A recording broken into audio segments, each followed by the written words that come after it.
어딘가 좀 비틀려 있는데 현실에 아는 사람 인간다움이란 무엇인가? 아이는 자신도 모르는 사이에 가짜 영주를 버렸던 것일까? 굉장히 실화 같은 온몸에는 마치 스스로 핥힌 듯한 소금물로 입을 헹구었을까요? 결국은 인간으로 이야기 돌아오는 안녕하세요, 유재입니다. 이번 달은 여름에 걸맞는 귀담 소설을 추천해드리려고 하는데요. 사실 지난달 도서전에서 임비인과 노간주 나무를 사고 이달에는 정건우 작가님의 흉담까지 읽게 되어서 우연히 계절성에 딱 맞는 책들을 읽고 추천하게 되어서 시작부터 재미있었습니다. 오늘 소개할 책들은 모두 귀담 소설류이지만 흔히 생각하는 등골이 오싹해지는 귀신 이야기가 중점적인 책들은 아니에요. 임비인에는 아예 귀신 같은 건 나오지 않고 오히려 현실에 있을 법한 기괴한 여러 모습들을 묘사하고 있고요. 노간주 나무는 꿈과 현실, 진실과 거짓의 불분명한 경계 속에서 기이함을 느낄 수 있는 이야기입니다. 그리고 흉담에는 진짜 악귀와 저주, 그리고 그것의 근원이 무엇인지 이야기합니다. 이 순서대로 갈수록 오컬트적인 농도는 점점 진해지지만 세 책을 모두 읽고 나면 결국 인간의 이야기 속에서 기이함을 발견하게 된다는 공통점이 있습니다. 그래서 오늘은 서로 다른 방식으로 인간의 기이한 모습을 보여주는 세 권의 이야기를 해보려고 합니다. 먼저 소개할 책은 성혜나 작가님의 임비인입니다. 작년에 홈모노로 그야말로 돌풍을 일으켰던 작가님의 귀담 소설집이라서 기대감을 불러 모았는데요. 저는 도서전에서 사서 도서전 특집 특별 표지로 구매해서 좋았습니다. 앞서 말했다시피 오컬트나 귀신 이야기는 나오지 않고 현실에 있을 법한데 약간 해명되지 않는 기괴함, 그리고 어딘가 좀 비틀려 있는데 그게 오히려 더 현실 같아서 더 이질감이 느껴지는 것들에 대한 이야기입니다. 총 9편의 소설들이 실려 있고 3편씩 어제, 오늘, 내일이라는 소분류로 나누어져 있습니다.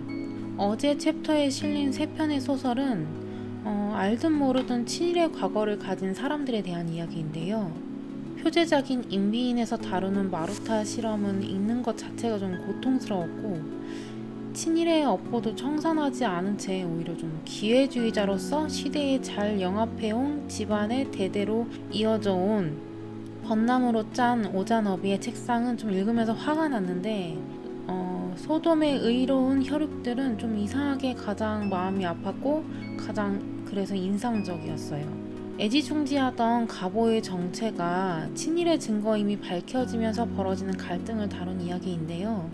이 작품에 나오는 화자의 할아버지는 굉장히 좀 가문을 우선시하고 수구주의적인 이런 사람이었는데 이 사람은 굉장히 가문을 자랑스럽게 여겨오고 가보도 진짜 막 불난집에 뛰어 들어가서 가져올 정도로 애지중지했는데 그 가보가 나중에는 친일 영광의 증거가 아니라 친일의 증거라는 것이 밝혀지면서 변한 할아버지의 모습이 좀 많이 슬프더라고요.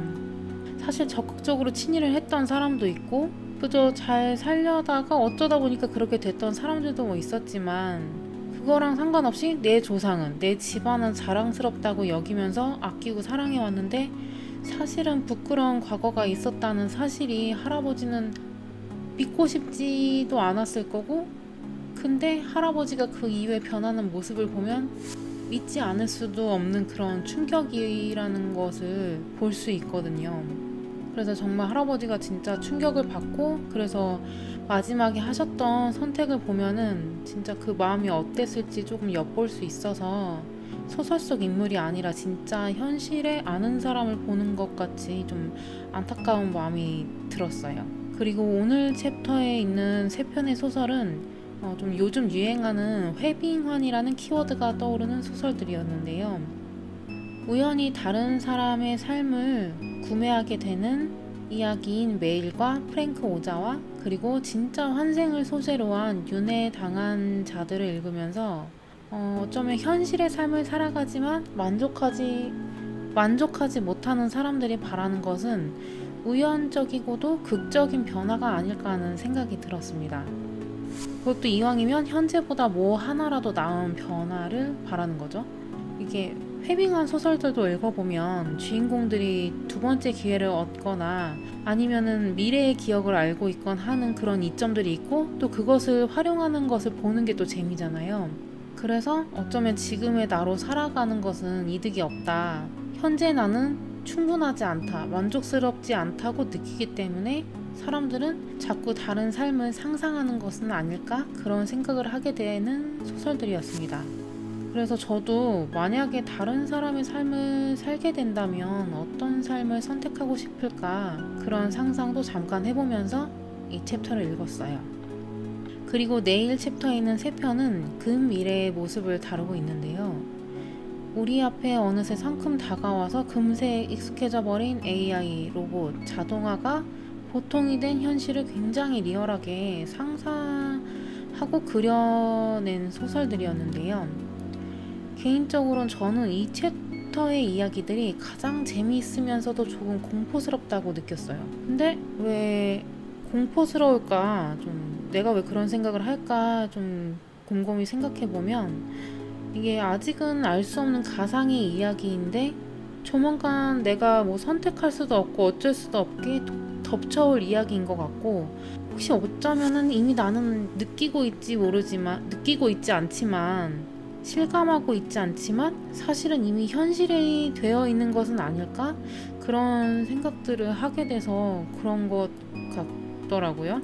여기서 이 소설들에서는 뭔가 생활에서는 AI가 제공하는 편의를 사용하면서도 직업 현장에서는 로봇이나 AI에 대체될까 두려워하는 인간의 모습도 나오고 모니터 뒤에 사람이 있다는 그런 말들처럼 챗봇과의 대화 뒤에서 모니터링을 위해 필터가 되어가는 인간의 스트레스에 대한 묘사도 있는데 이것도 지금 이미 우리 현실 속에서 나타나고 있는 모습들이기도 하고요.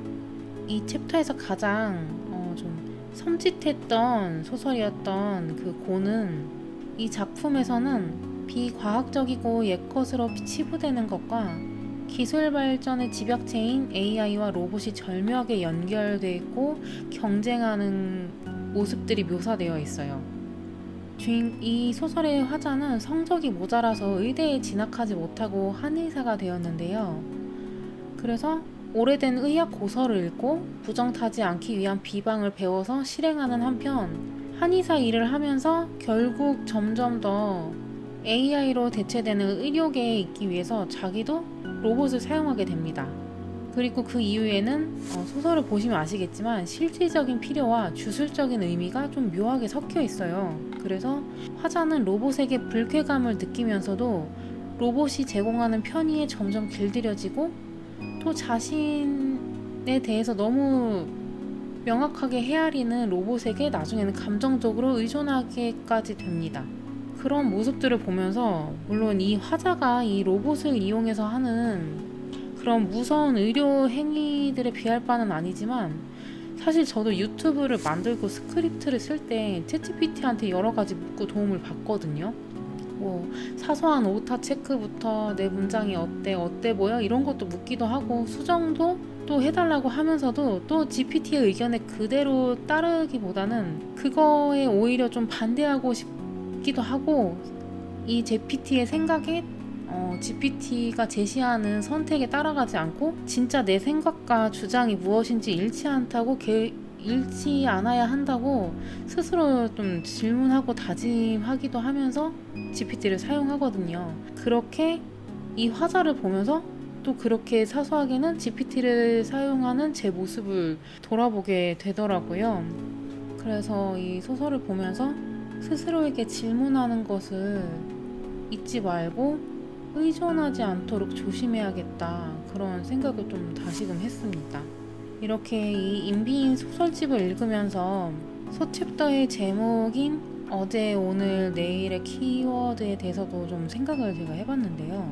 어제, 오늘, 내일이라는 게 다시 말하면 과거, 현재, 미래라고도 할 수 있잖아요.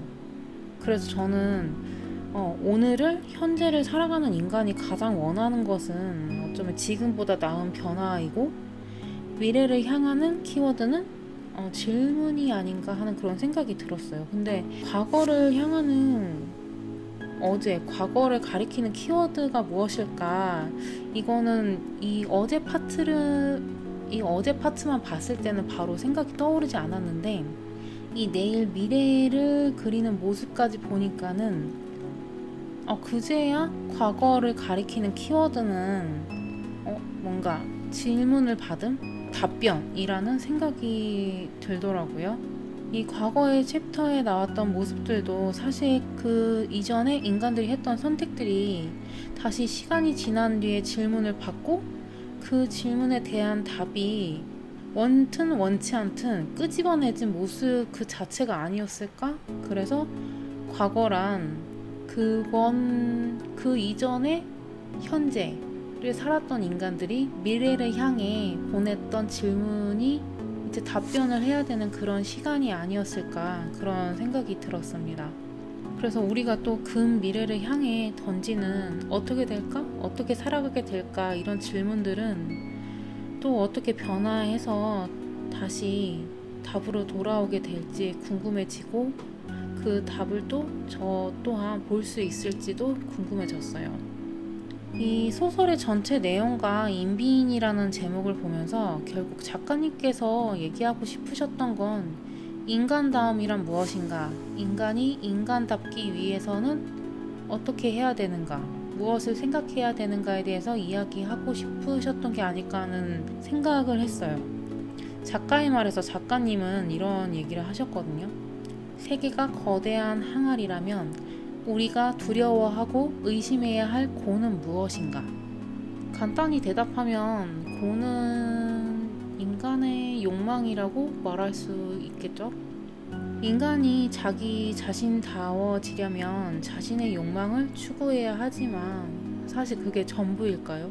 사실 저는 이것에 대해서 생각을 해본 적이 없는데, 그래서 그 답도 지금 당장은 떠오르지 않는데 그 답이 무엇이 될지 오래오래 고민하고 싶어지는 책이었습니다.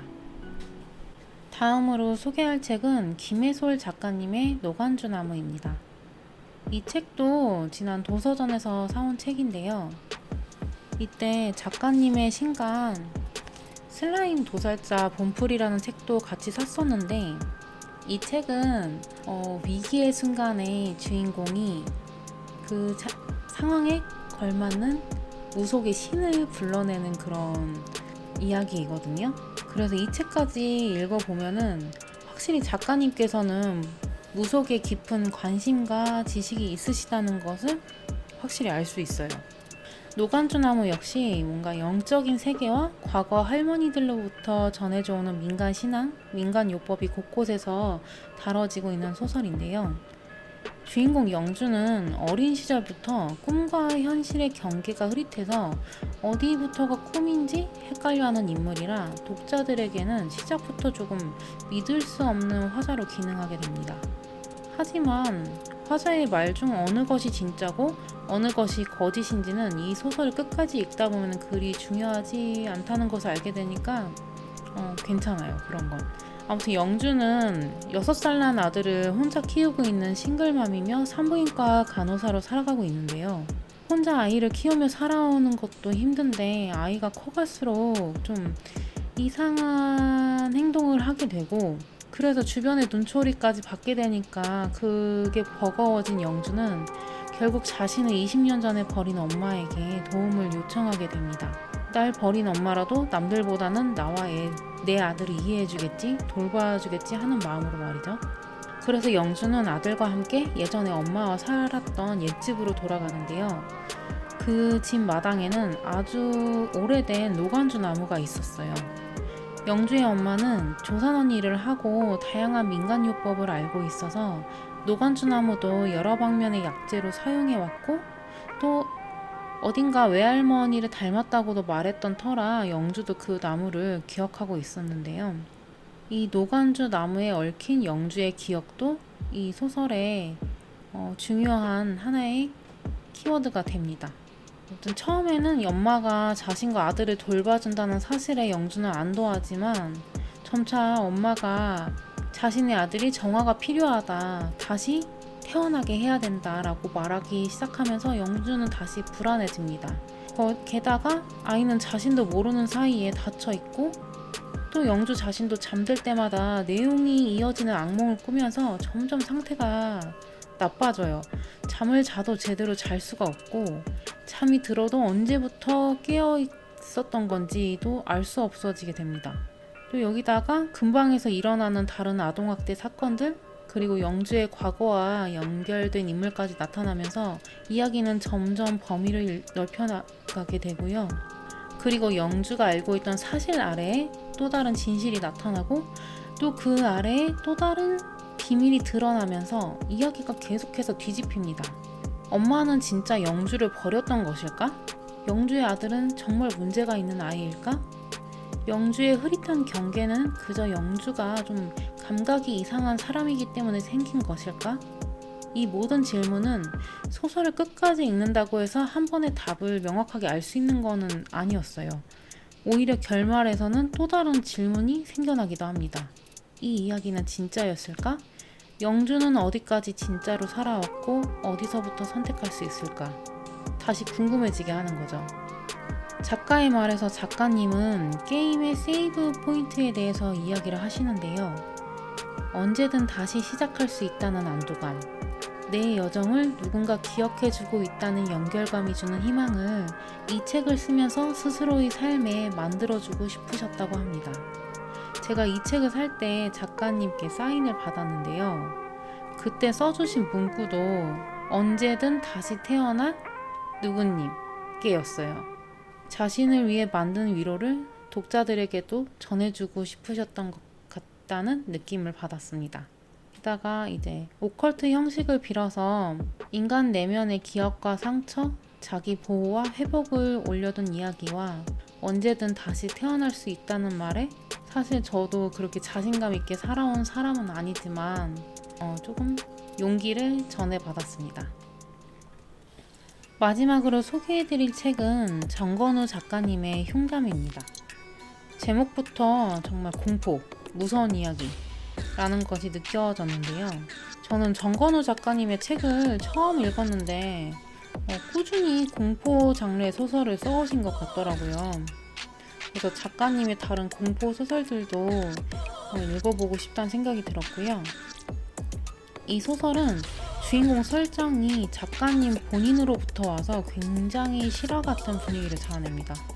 이름도 전건우이고 직업도 오랫동안 공포소설을 써온 작가고요. 프롤로그에서도 이 이야기를 소설로 쓸까 오랫동안 고민했지만 이런 식으로 시작을 해서 이 이야기의 어디까지가 작가님의 상상이고 어디까지가 현실의 경험일까 저도 생각하면서 읽게 되더라고요. 아무래도 작가님들은 이런 경계의 흐릿함이 이야기의 재미라는 것을 너무 잘 알고 계신 것 같아요. 소설 속의 정건우 작가는 어느 날 평소 잘 알고 지내던 민속학 교수가 사망했다는 소식을 듣게 됩니다. 그 교수의 딸로부터 메일을 받으면서 말이죠. 딸을 만난 정건우 작가는 교수가 좀 이상한 모습으로 사망했다는 사실을 알게 됩니다.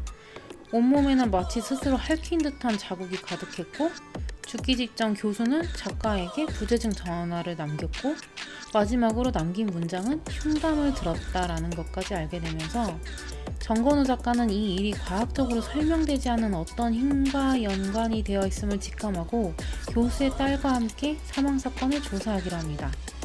그리고 저주 오타쿠로 유명한 발람이라는 지인을 찾아가 저주의 의미에 대해 구체적으로 듣게 되면서 교수 역시 저주를 받았다는 사실을 알게 돼요. 그리고 그 즈음부터는 그들 주변에서도 기이한 일이 일어나기 시작하고요. 그들은 교수가 죽기 전에 신원 미상의 노인을 만났다는 사실을 알게 됩니다. 그리고 그 노인을 만날 때 갔던 식당의 부주방장도 저 교수와 똑같은 모습으로 사망했다는 사실을 알게 돼요. 그렇게 이 노인이 이 사건의 중요한 실마리라는 것을 알게 되고 노인의 정체에 다가가던 중에 오히려 그 노인 육모돈이 정건우 작가를 직접 찾아와 흉담을 들려줍니다. 그리고 그 흉담의 저주를 피하기 위해서는 자정이 지나기 전 다른 두 명에게 흉담을 들려줘야 한다는 사실까지 듣게 돼요. 그제야 정건우 작가는 교수가 죽기 전에 자신에게 전화했던 이유를 이해하게 되고요.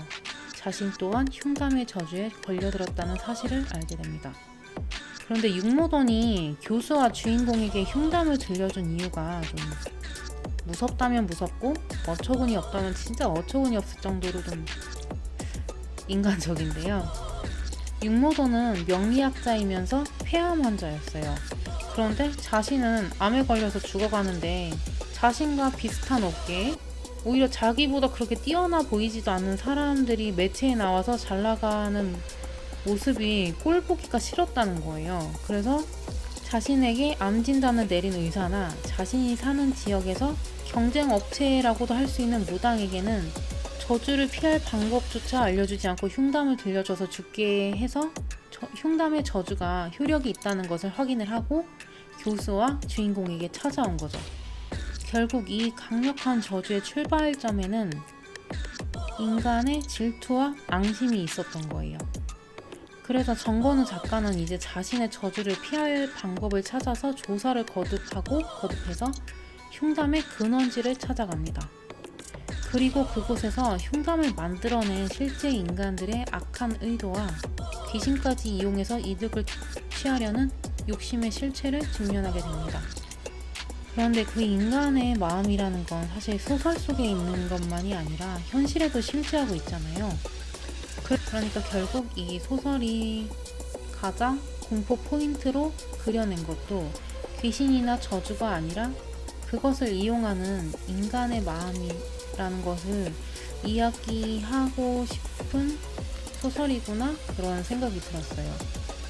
사실 이게 좀 소설 속 인물들이 설정에 비해서 좀 허술하게 느껴지는 부분도 있고 역할이 좀 모호해지는 부분도 있고 또 후반부에서는 근현대사적인 사건으로 이어지는 전개가 있어서 좀 개인적으로는 이 이야기가 갑자기 이렇게 간다고? 이렇게 느껴지는 부분도 있었는데요. 그럼에도 주인공의 이름에 작가님의 실명을 사용할 정도로 추구했던 리얼함과 이야기의 흡입력은 결말까지 잘 유지되었던 소설이란 생각도 들었습니다. 공포영화나 소설에는 종종 경고 문구가 등장하잖아요. 그 경고 문구가 이 소설에도 등장하는데요. 절대 소리내서 읽지 말 것, 절대 한밤중에 읽지 말 것, 절대 자기 전에 읽지 말 것, 다 읽은 뒤에는 소금물로 입을 헹굴 것. 과연 저는 소금물로 입을 헹궜을까요? 다른 독자분들도 어떠하셨을지 좀 궁금합니다. 이번 책 소개는 여기까지입니다. 귀신이 등장하지 않은 이야기부터 진짜 악귀와 저주가 등장하는 이야기까지 서로 다른 귀담 소설들이었지만 결국은 인간으로 이야기가 돌아오는 소설들이었다고 생각해요. 답을 요구받는 과거를 지나서 현재의 변화를 원하고 다시 미래를 향해 질문을 하는 인간. 자신의 현실과 허상을 헤매며 상처로부터 자신을 숨기고 그러다 진실을 찾으며 다시 태어날 용기를 얻는 인간. 그리고 때로는 미움과 욕심으로 진짜 저주보다 더 무서운 것을 만들어내는 인간까지 서로 다른 방식으로 인간의 괴이한 모습과 현실을 보여주는 세 가지 소설이었습니다. 세 권 모두 단번에 후루룩 읽기 좋은 소설인 만큼 더운 여름의 시간을 조금 서늘하게 보내보고 싶으시다면 읽어보시길 추천드립니다. 이번 영상은 여기까지입니다. 여기까지 봐주셔서 감사합니다.